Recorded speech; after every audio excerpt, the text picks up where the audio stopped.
Okay, so this, of course, is a big one. We're going to be talking about cancer today. Cancer is still a remarkably big killer. Cancer is it's fairly well understood, but the specific mechanisms that can be attacked are not terribly well understood. One problem about cancer is that it tends to be a moving target. It's kind of like viruses or something in that, you know, it can change itself enough that that one cancer drug that used to work isn't going to kill it all, and you might have to have multiple drugs to address the issue. They haven't been able to find even cancers caused by viruses. We're not that good at producing vaccinations for that. One or two instances, we have a vaccine that works for the virus that causes the cancer, and that's great, but we're not so good at it yet. Cancer is much more treatable than it used to be, and still, if somebody gets one of the really bad cancers, if you have a fairly advanced lung cancer or pancreatic cancer, your chances of survival are still quite low. First of all, we'll talk about the difference between a malignant and a benign tumor. A tumor is any overgrowth of cells that is not going to spread. Now, well, actually, a tumor, it could be cancerous or it could be not. A benign tumor is not going to spread. That doesn't mean a benign tumor can't hurt you. A benign tumor can kill you. It can put enough pressure on your brain to kill you. A friend of mine, rock climber and potter and dentist, a terrific woman, had a benign tumor on her radial nerve that went undiagnosed for long enough that it caused damage to the radial nerve, and now she can't open her hand. She's having all kinds of nerve transplants and stuff trying to get it so that her hand can work again. And that was a benign one. Most benign tumors can be removed without a problem. The term oma means tumor, so that doesn't tell you whether it's benign or cancerous. It just tells you that it's a tumor. You can have a lipoma if it's a lipid, if it's a fat tumor. A glioma, the glial cells that surround your brain cells. Leiomyoma, is smooth muscle tumor. So could be on the uterus or some other structure that has smooth muscle. Chondroma, chondro is cartilage, so a cartilaginous tumor would be a chondroma. Malignant tumors are also omas, but they are carcinomas, like carcinogen means cancer, a carcinoma or a sarcoma. A carcinoma is for epithelial tissues, so you're going to have those, your skin tumors are going to be something carcinomas. So an adenocarcinoma is a cancerous tumor of a gland. A sarcoma is connective tissue and muscle tissue. So rhabdomyosarcoma is a striated or rod-like muscle tumor, cancerous tumor. Fibrosarcoma, a cancerous tumor of connective tissue, fibrous tissue. A fibroma is just a connective tissue tumor. It doesn't say whether it's cancerous or not. So that sarco part in there means that it's cancerous. Cancer means crab, because a stage 1 cancer that hasn't gone anywhere yet is just a blob. But when it starts to spread, the first thing it does is extend arms out into the surrounding tissues and looks like a crab. Lymphatic tissue, lymphomas. So your lymphatic system, your lymph nodes, your thymus gland, and so forth, those would be lymphomas. And blood tumors are leukemias. And they all start out as a carcinoma in situ, which means where it started, or stage 1 is a carcinoma in situ. And that means the cancerous cells are growing, but they haven't gone outside of their little capsule yet. They haven't stuck out even into the surrounding tissues. This is when you want to find them, because you can take it out and it hasn't gone anywhere else. Benign tumors tend to be slow growing. They are encapsulated. They stay, they can get huge, but they stay within their own little surrounding. They're not invasive, so they don't extend legs out into the surrounding tissues, and they don't metastasize, meaning they go through the bloodstream to other tissues entirely. Well differentiated means you can really tell where they begin and end compared to the tissue around them. Low mitotic index just means they don't divide really fast. Malignant, they grow fast. They're not encapsulated. They tend to morph like an amoeba. They invade the surrounding tissues. They do metastasize. They can get into the lymphatic or the blood system and go elsewhere. Poorly differentiated, hard to tell exactly where they end. So they're always, when they take a skin cancer off, they take it and they send it off to see if the margins are clear. Because if there's any cancer cells in those outer margins, they have to take some more because they can't tell where it ends.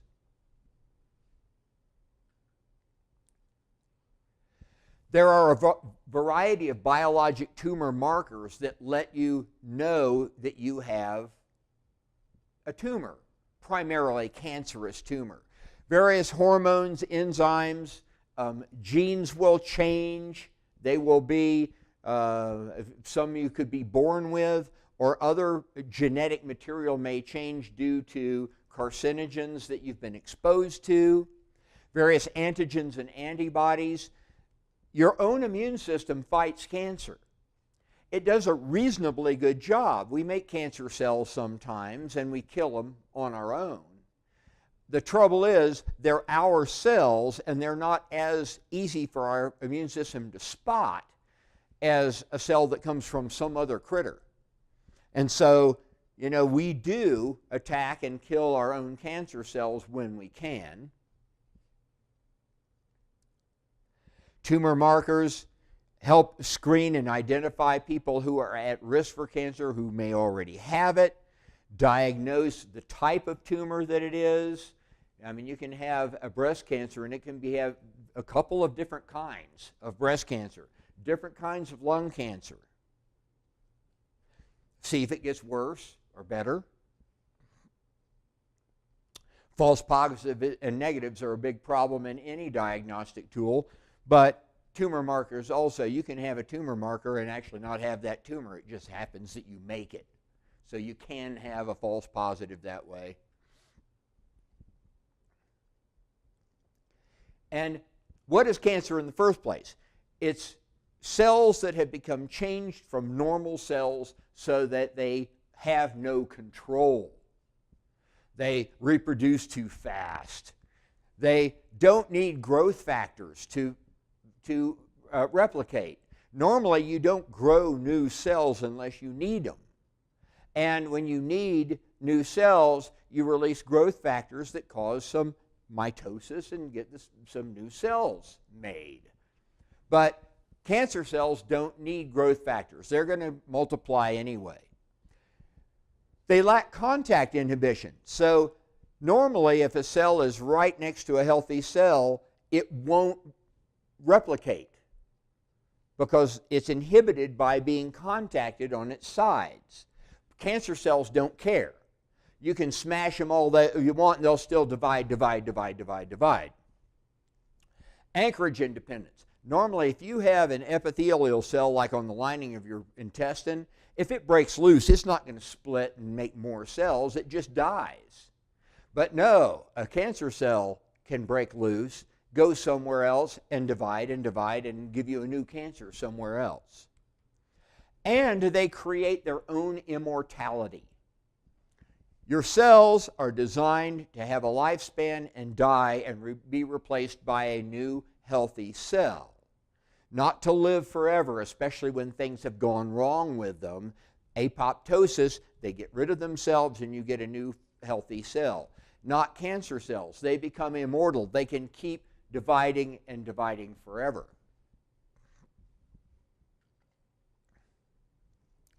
Here's a normal epithelium. It's a stratified squamous. Here is a first stage of cancer here. You're starting to grow some cancer cells in there. Neoplasia means new tissue or new growth. High grade, it has pretty much taken over the entire layer, but it still hasn't invaded. And when it starts invading, those crab legs start sticking down into the tissue layer below it. Even if it's a different kind of tissue, now the cancer is spreading into that tissue.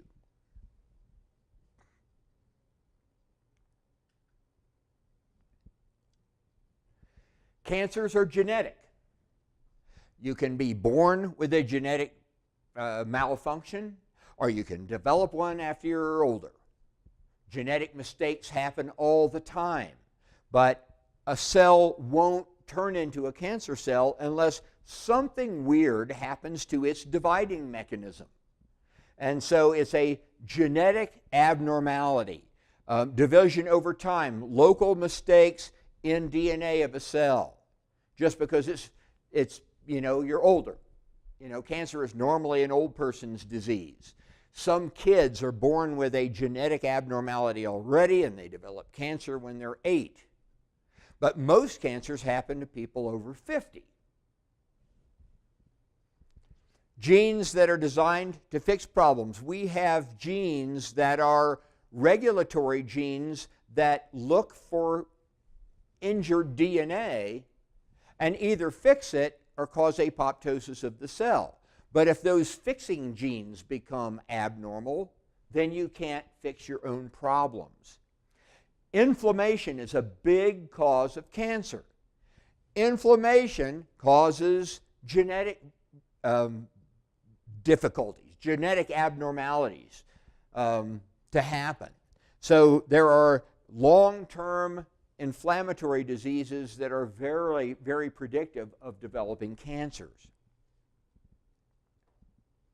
Free radical formation, our own system attacks our own DNA, especially in autoimmune diseases, but free radical formation with reperfusion injury, a lot of free radical formation in sun damage to skin, the high UV radiation causing DNA damage and causing free radical formation, and carcinogens, various substances like burned meat on a charcoal grill or asbestos, things that will directly cause DNA damage.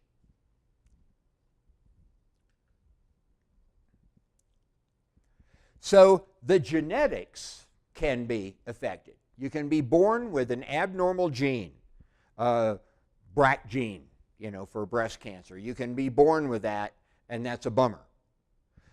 You can have the DNA directly damaged by a virus or by sun damage. You can damage the DNA. But you also can damage a group of substances within the nucleus that are designed to maintain and control your DNA. This is called epigenetics. They're actually like RNAs that are designed not to cause protein synthesis, but they're actually designed to cause DNA repair. They're to prevent frame shifting type problems from occurring. And there's this whole bunch of little substances, the epigenetics, and if you damage one of them with sun damage, with a carcinogen, then it can either turn on a gene that's not supposed to be, turn off one that's supposed to be on, prevent a repair of a gene that was supposed to be.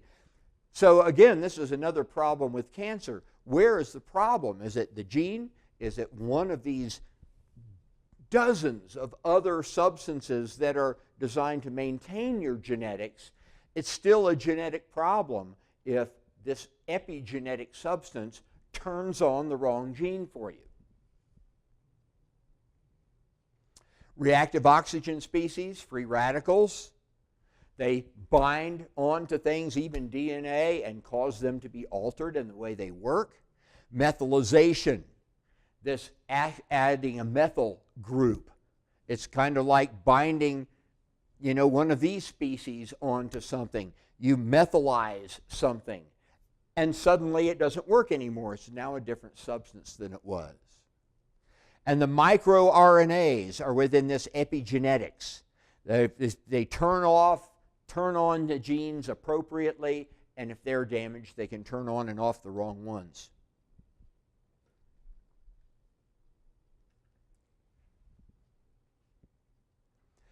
So we have a lot of cancer protectants in our bodies already. I'm doing pretty well. I had, one skin cancer on my cheek. But, we do pretty well. Most people don't get cancer, even though a lot of people wind up getting it. We have tumor suppressor genes, tumor suppressor substance, tumor necrosis factor, designed to prevent things from growing out of control. We have enzymes and epigenetics designed to repair our own DNA or cause the cell to apoptose if there's too much wrong with it. Caretaker genes, constantly monitoring the genetic strands to make sure they're okay. We have the suicide apoptosis gene that can monitor when a cell becomes too abnormal and cause it to die before it becomes a cancer cell. The immune system itself fights the diseases that cause cancer, like some of the viruses. It actually kills cancer cells when it can. We make it hard for metastasized cancer cells to find a new home. Metastatic cancers, a lot of times it'll take a couple years before they metastasize. It doesn't necessarily mean no cell has ever broken loose. It just couldn't invade that tissue. The tissue's own defenses kept the cancer cell from coming in. But obviously, things go wrong. People get cancer. So again, mainly cancer is a disease of aging. We are exposed to genetic abnormalities through dividing of cells over time. We're exposed to carcinogens over our lifetimes, things we eat, things we breathe, too much sunlight. Generally speaking, you have to have mutations in more than one place before you can actually have a cancer cell. Your own caretaker genes will correct it. Or you have two strands of DNA and you get one bad, but the other guy is still good and he wins. And so you don't actually express cancer yet. You have to get a cell that is designed to be a cancer, and then you have to clone that cell enough times for it actually to matter before your own immune system kills it. So what happens is these cells, they can have a genetic defect and then they apoptose and you never know it. But if they get a genetic defect that gives them a dividing advantage over their neighbors, then they'll divide faster than their neighbors. Now that could mean that they just become a tumor, a benign tumor that grows, but if it's cancerous, it doesn't stop.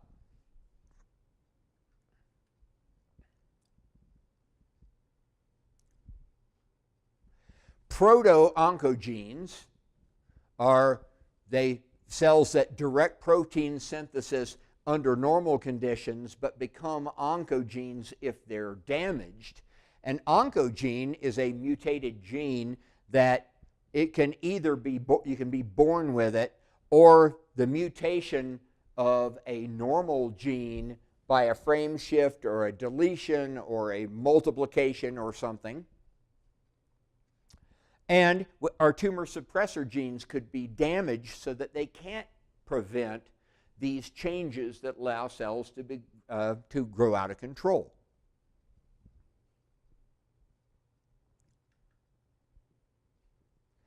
Remember point mutations? One gene becomes defective, carcinogen, bad luck, sunlight. Gene amplification, if when you're creating a new strand of DNA, instead of making one gene, you suddenly, for some reason, make 4, and then that particular gene overexpresses. Translocation, gene either frame shifting or pieces that when they come apart, you take pieces out and it goes to put it back together and it gets put back in reverse or something.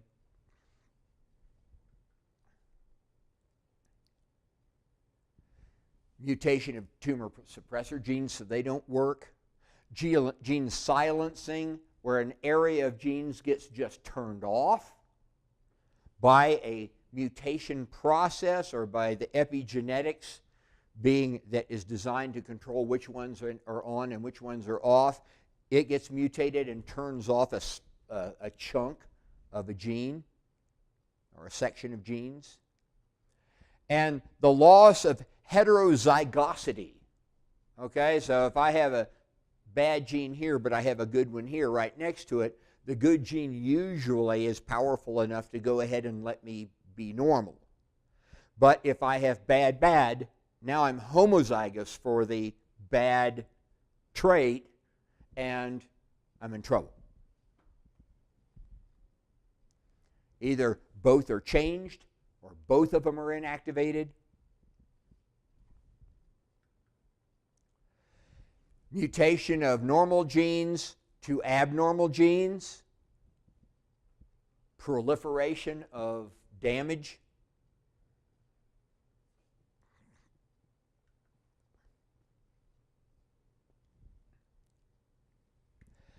So what happens if you get damaged genes? Well, if it's in a regular body cell, then it's a genetic problem for you, but it can't be passed on to your children because you don't make a child out of your skin cell. Theoretically, we can clone new humans out of skin cells. I think they've actually done that with pigs, but I don't know that for sure what cells they use. But so if you did that, you could produce a somatic mutation in an offspring. But generally, those genetic mutations will only apply to you during your lifetime. A mutation in a germ cell, though, if it's a sperm or egg that has a mutation in it, the baby's going to get that.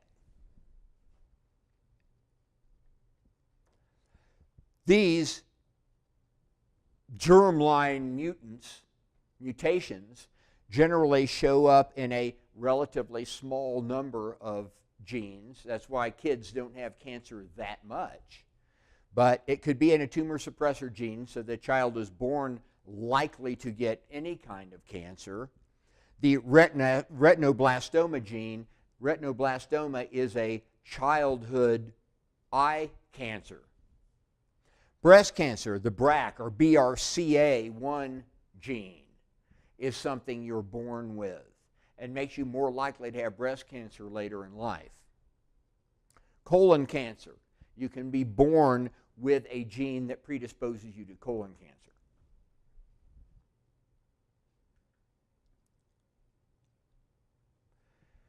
Tumors are very highly vascularized. My wife had a spot on her kidney, and it looked like a little hard lump in her kidney. And of course, they told her that she had about a 95% chance that it was cancer, which was, of course, wonderful for us to hear. So she had a CT scan with contrast where they put a contrast medium in that glows under the imaging machine. And wherever it goes, glows the brightest. And since cancers are very highly vascularized, if this little spot glowed, it would mean it was cancer. It didn't glow. None of the contrast went into it. She turned out to be one of the 5% who had a benign tumor in her kidney that looked just like that. And so they were able to tell that it wasn't a cancerous tumor. Advanced cancers, as they grow, they produce growth factors for new blood vessels. So they're constantly growing their own blood supply as they grow. Otherwise, if you grew too many cells and it outgrew its blood supply, maybe the cancer would die on its own. But no, it grows new capillaries to nourish itself. Vascular endothelial growth factor. Angiogenesis. So here's the tumor growing away. It releases the growth factors, and this nearby blood vessel starts sending out capillaries to give it plenty of nourishment.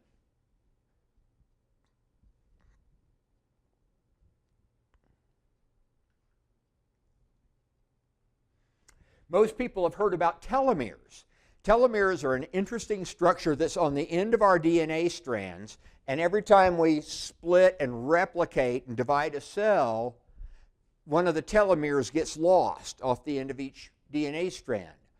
Once they're gone, that DNA strand can't replicate again, because if it splits, you'll lose part of the DNA strand, the cell apoptoses, and you don't have cell division anymore. And this makes sure that your cells are not immortal. Immortality is bad. It means that you can never get rid of a bad cell. You want your bad cells to go away so you can get a fresh one from somewhere else.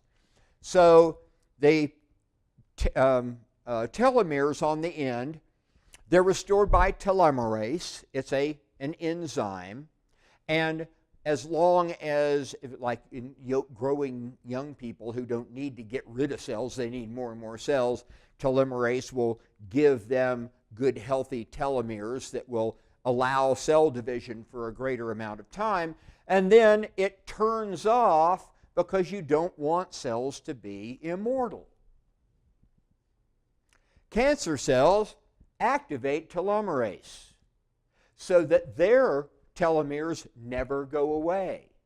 The cells become immortal because the telomeres never break off. They keep adding them on. Unlimited division. Here's a normal adult somatic or body cell, and you lose the telomeres and then it's done. But with a cancer cell, you're constantly adding telomeres. Our own stem cells have active telomerase because you don't want them to go away.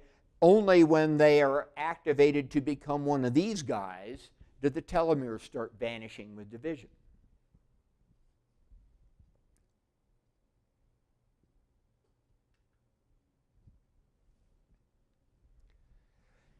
Cancers are parasites. They get all of their nutrients from the surrounding tissues. They don't have to worry about being productive. All they do is eat and divide and eat and divide. They're like flies or something.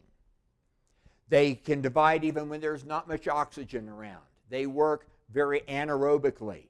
It's fast. Anaerobics is fast. And so they can live in hypoxic areas, areas with poor blood flow.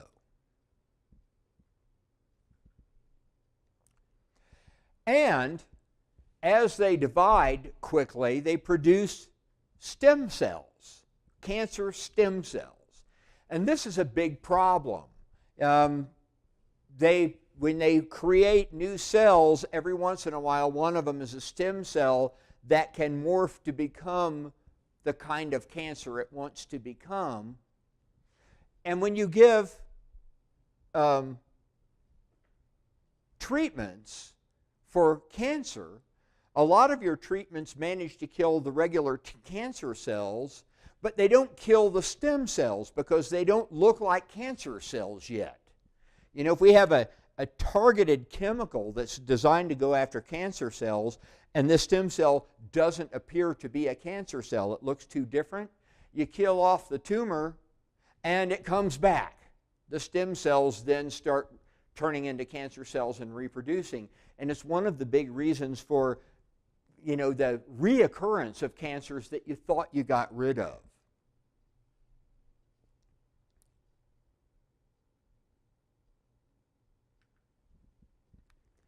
So what they're going to have to do is find yet another chemotherapy or something, you know, some new way of preventing that stem cell from ever developing, from ever going to the next stage, like a suppressor mechanism to keep it a stem cell, or something that will recognize it and target it.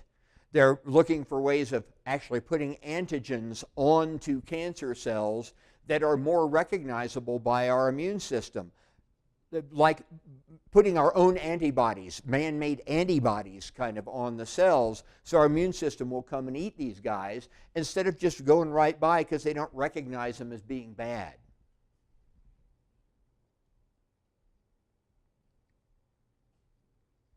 Inflammation causes cancer. Inflammation does cellular damage over time, causes DNA damage over time. Cytokine release from the inflammatory cells causes an increase in histamines and other inflammatory products. Free radical formation, decreased repair response. Inflamed cells are not healthy cells. Inflammation is supposed to be a short-term thing to get rid of the invader. It's not supposed to stay there forever. It damages the cells, it damages the DNA. Ulcerative colitis causes colon cancer. If you have an inflamed colon for a long time, you're more likely to get colon cancer. Viral hepatitis, major cause of liver cancer. If somebody gets hep C from IV drug use or something, and their liver stays inflamed for a few years, they're very likely to die of liver cancer. I had a friend that happened to.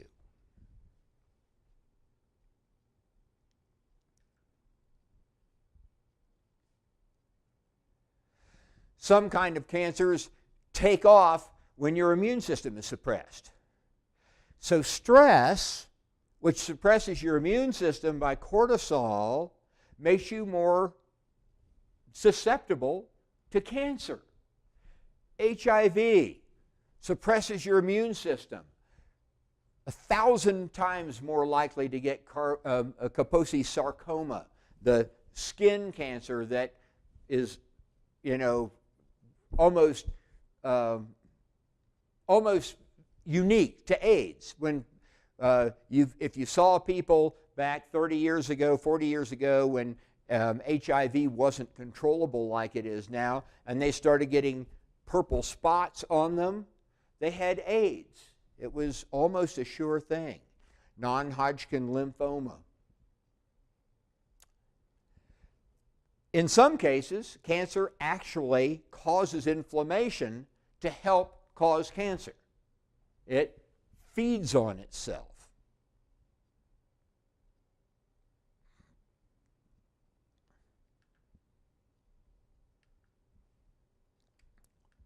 What happened? It won't go.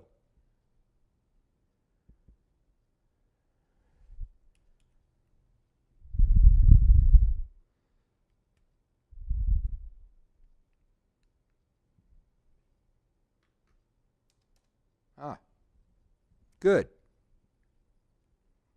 Be nice to actually be able to finish the lecture. Oops. There we go. So viruses, as I mentioned, viruses, remember, they go in and they actually steal some of your DNA and RNA to replicate themselves. So viruses can be really cancer-causing. Some of them really do, and some of them really don't. Flu viruses don't give you cancers, and neither do cold viruses. But hepatitis B and C, not hepatitis A, but B and C, especially C, is notorious for causing liver cancer.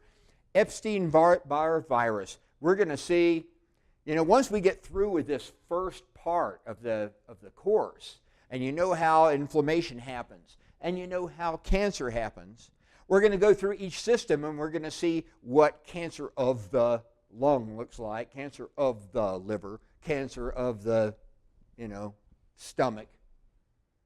So Epstein-Barr virus shows up everywhere. We're always seeing it causing one disease, one syndrome, or even a cancer or another. Kaposi sarcoma, the herpes virus, is actually a herpes virus, which is shingles, cold sores, chicken pox, but it's a virus that takes off when you're immunosuppressed, like with HIV. HPV, human papillomavirus, genital warts, cervical cancer. Almost all cervical cancer is in women who have the HPV virus. Lymphoma virus causing leukemias. And one of our best examples of a way that we have managed to conquer one of these is we have a very effective HPV virus vaccine made with a killed virus, and they inject it. And, if I had a daughter who was nearing her reproductive years, she would absolutely get this vaccine, because then you can't get HPV, and you just about for sure won't get cervical cancer.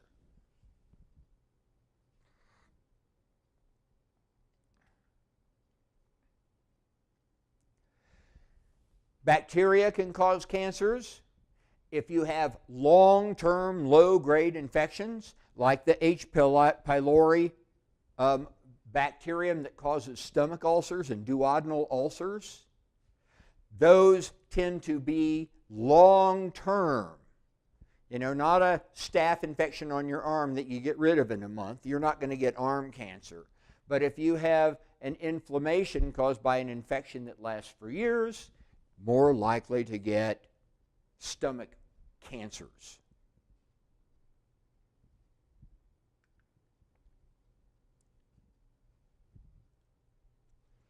Now we know that tumors do spread. Local spread is when they stick out their arms in the surrounding tissues. That's bad, but it's still not as bad as if it's gone to other tissues. Metastasis means beyond stasis, or beyond one place. Metastasis or metastasis is the release of cells going all the way to some other organ, sticking on there and forming another cancer. Some tissues are really good at picking up these cells. Metastases to the brain is very common, and bones. And that's really bad. It's really hard to get rid of. The cells go through either the bloodstream or the lymphatic system. Initially, they get released into the interstitial fluid around the tumor, and the lymphatics pick it up, because that's what is around there, to pick up extra junk. And it has big enough holes that the cancer cells can actually go into the lymphatics. It's why they tend to show up in the lymph nodes first. So usually spread of a cancer goes through the lymphatics to the lymph nodes. From there it goes back into the circulation, and from then it can go out through the bloodstream and try to find a new host.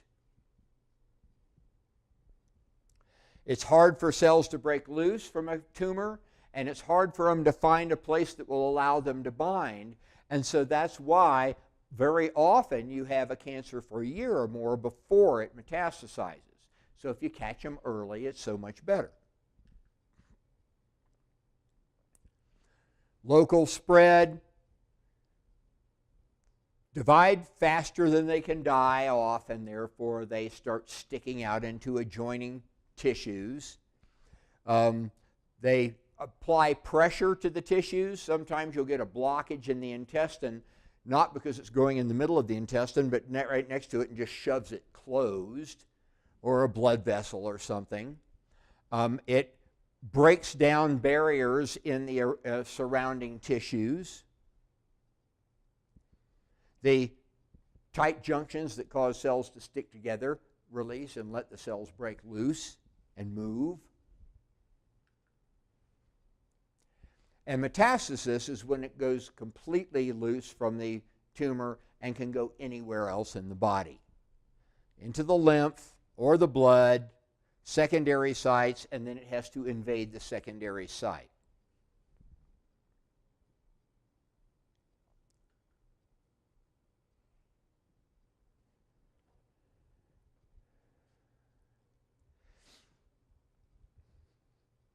As I said, there are some tissues that will accept metastases: liver, bones, brain. Other tissues do a better job of fending them off so that they can't land there.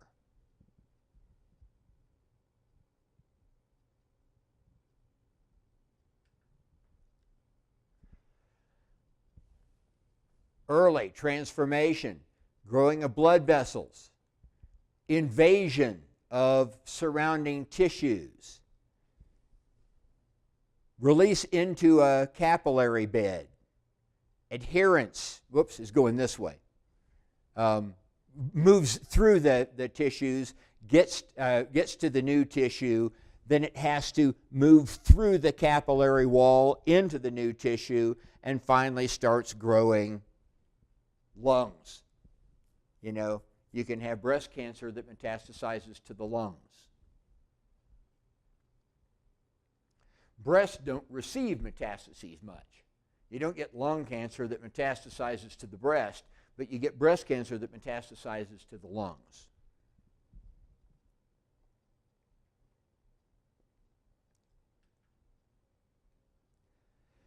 So the staging of cancer, stage 1, 2, 3, 4, and there's sometimes it's 4A and 3B and that kind of stuff, but this is close enough. Stage 1, carcinoma in situ. It hasn't spread at all. Stage 2, local invasion of the surrounding tissues. Stage 3, spreading out to other structures, you know, so it's not just going from epithelium to the fatty tissue under it. That's stage 2, that's spread. But if it goes past that to an adjacent structure that is truly a different structure, but it's still stuck to the same spot, that's your stage 3. Stage 4 is metastasizing to a completely different location altogether, where there's no connection between the mothership and wherever the cancer cells are. Biopsy, a good way of testing. Take a piece, put it under a microscope, and see what it looks like. X-ray, CT scans, you can see cancer of the lung tends to show up white and kind of spiky on a chest X-ray or TC scan. MRIs are good. Contrast scans of some kind are good because they allow the contrast medium to go into the cancer, which is so highly vascularized. My wife's first diagnosis of her kidney cancer was made with an ultrasound. They were looking to see if she had a kidney stone because she had some pain there. Turned out it was something different entirely, and that spot in her kidney wasn't causing the pain either, but at least they found the spot while they were doing the ultrasound. And the World Health Organization system is this one. It says you have a tumor in one place, no matter how big it is. It's spread to the lymph nodes, or it has metastasized to another tissue. So instead of 1, 2, 3, 4, it's more straightforward. It's either still where it started, it's gotten into the lymph nodes and now you're finding it in some lymph nodes, or you're actually finding it in bones or lungs or some other distant tissue.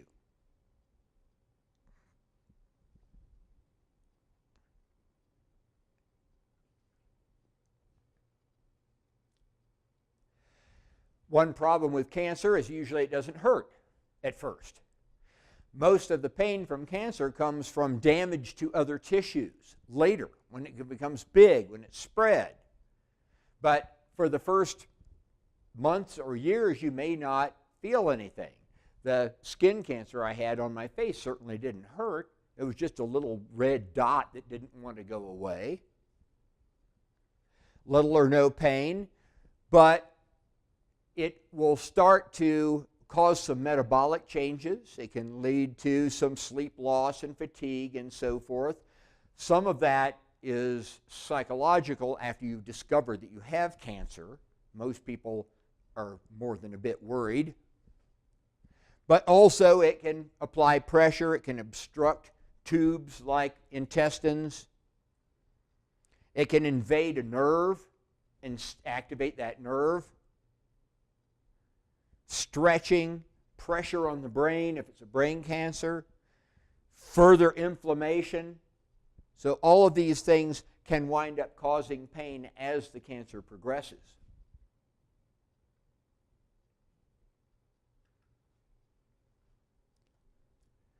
Fatigue, weakness, lack of energy, loss of appetite, biochemical changes, cytokines. If you're causing inflammation, if you have foreign bodies in there, constant immune response, secondary to the actual disease.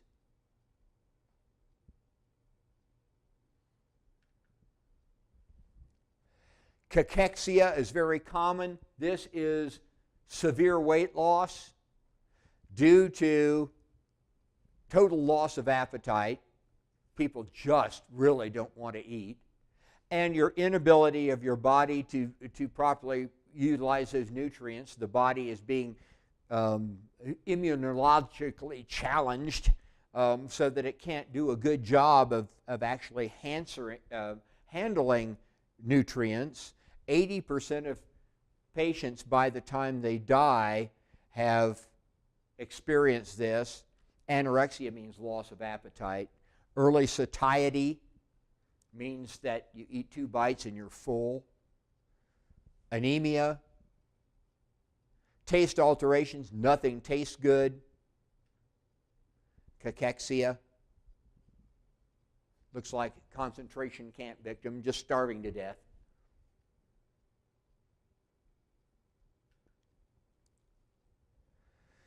Some things that are common with cancer are loss of blood cells, red blood cells, anemia.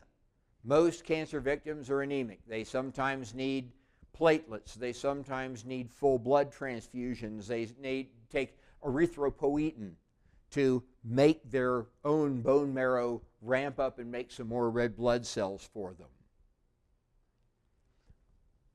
Chronic bleeding is sometimes the cause of the anemia. Other times it's just the failure to eat. Chemotherapy kills bone marrow, so you can't make any red blood cells. And if you have bone cancer, you can't make it anyway.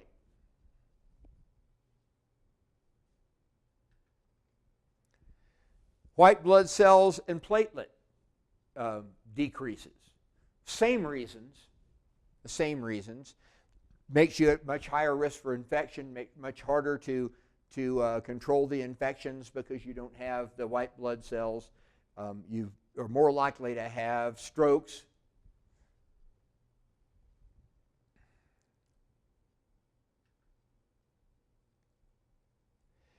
Chemotherapies, you know, what they're trying to do is really target these. Find a chemical that only kills cancer cells, because chemotherapies are just poison. They kill cells. And what they try to do is make them as specific toward cancer cells as they can, but they still make you sick. Since cancer cells are very fast dividing cells, chemotherapies are specifically targeted at fast dividing cells. Our fastest dividing cells in our body are the linings of our intestine, which are constantly sloughing off. So chemotherapies give you nausea, stomach upset, diarrhea, and your hair follicles are fast-growing cells. So all your hair falls out, kills your hair follicles. And when you stop taking it, those can recover, although they don't always recover entirely. You'll see people who lost their hair during cancer treatment, it comes back a different color or curly when it wasn't curly before, kind of a little bit frizzy. But what you want to do with chemotherapy, it'd be nice if you could kill everything, including the stem cells, but it's tough to do. But if you can at least shrink that invasive cancer back down so that you can cut it out, that's a good start. If you can make it small enough that you don't damage a lot of surrounding tissues and you don't leave any cancer cells out there in those surrounding tissues, then the surgery has a better chance. Especially if it's metastasized, it's your only way. You can't operate on every dot of cancer everywhere. You have to just try to kill all of them then. And hopefully your body's defense mechanisms can kill what's left over. Sometimes it does, often it doesn't. Single agent chemotherapies are not used much anymore. Usually they try to attack it from 3 or 4 different sides to try to get all the different kinds of cancer cells and maybe even the stem cells. Combination chemotherapy, dose intensity, what you try to do is give them the highest dose they can tolerate without killing them or making them so sick that they wish they were dead. Have to be very careful with the administration schedule. Make sure you give it at the right times. The good thing is the chemotherapies are more targeted now, and the anti-nausea drugs and things are so much better now that it's not as bad as it used to be. My best friend's wife went through breast cancer twice, once on each side. She didn't enjoy the chemotherapy at all. It was bad, but it was worth it. Of course it was worth it. Whereas in the olden days, the chemotherapy was so bad that a lot of times people would say it was not worth it. Radiation therapy, they basically target the tumor and burn it the best they can without burning the surrounding tissue any more than they have to. It does kill surrounding tissue. It tends to pucker. It tends to hurt. It doesn't heal well. It's kind of difficult, but you can really shrink that tumor down to a size where surgery of a lump might be successful that way. And you don't have the overall toxicity of chemotherapy. Although if it's a bad cancer, a lot of people do both. They'll radiate the tumor and they'll take chemotherapy as well.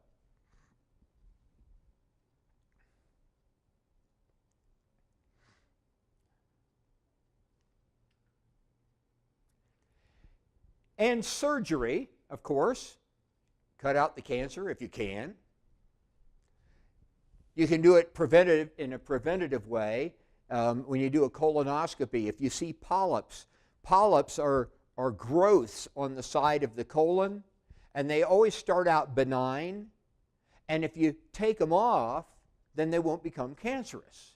That's one of the big advantages to doing colonoscopies. If you see any polyps, you take them off before they become cancerous.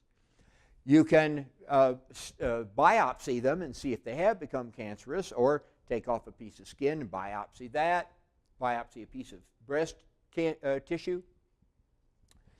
Lymph node sampling is done surgically, and what they do is they go after what are called the sentinel lymph nodes. Breast cancer. The breast fluid lymphatic system goes up this way and out sort of toward the armpits. And the sentinel nodes are the very first lymph nodes that receive any fluid from the breast tissue. So if you have a small breast cancer and you take out a couple of those closest nodes and they're cancer-free, then you don't need to go any farther. It hasn't metastasized. You do a lumpectomy, maybe you do some radiation or something.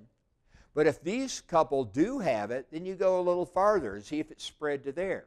See if it's spread to there. And so that's the way they do it, to remove the fewest number of nodes they can and do the least amount of cutting they can and still find out whether it's spread or not. Debulking surgery, you might actually take some of it out so that it isn't blocking your intestine. Palliative surgery, take some of it out so that it's not pushing on nerves and hurting so bad. Hormone therapy is used to try to starve the tumor, basically, or prevent it from getting something that it needs to grow more. Interferes with growth. And genetic therapies. You know, we're hoping genetic therapies. We're hoping for, creating our own antibodies and actually maybe even using something like a virus to carry those antibodies to the tumor cells so that our own immune system attacks it vigorously and kills all of the cancer cells. This is the kind of stuff they're working on now. We'll probably see a lot of this in the next 10 years.